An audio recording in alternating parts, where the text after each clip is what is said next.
10 বছরের প্রেম, তবুও চোখে আজও প্রথম দিনের সেই ভালোবাসা।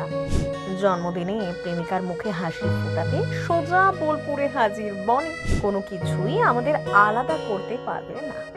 বনের এই কথাতেই মুগ্ধ নিপাড়া। আলিঙ্গন আর এক রাশ ভালোবাসায় কৌশানের জন্মদিন হয়ে উঠল আরো স্পেশাল। 2015 সালে পারবো না আমি ছাড়তে তোকে ছবির সেট থেকে শুরু হয়েছিল বনি সেনগুপ্ত ও কৌশানী মুখোপাধ্যায়ের প্রেম। দেখতে দেখতে সেই সম্পর্কের বয়স এখন 10 বছর।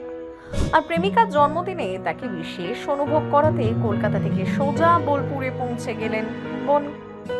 বর্তমানে বহুরূপী দ্য গোল্ডেন ডাকুর শুটিংয়ে ব্যস্ত কৌশান। কাজের মাঝেই বনিকে সামনে দেখে খুশিতে ভরে ওঠেন নায়িকা। সোশ্যাল মিডিয়ায় সেই আদুরে মুহূর্তের ছবি শেয়ার করে বনি লিখেন, সময়ের সঙ্গে তাদের সম্পর্ক আরো গভীর ও শক্ত হয়েছে। পাশাপাশি কৌশানীকে নিজের সবচেয়ে প্রিয় বন্ধু, ভালোবাসা ও জীবনের সবচেয়ে গুরুত্বপূর্ণ মানুষ বলেও উল্লেখ করেন অভিনেত্রী।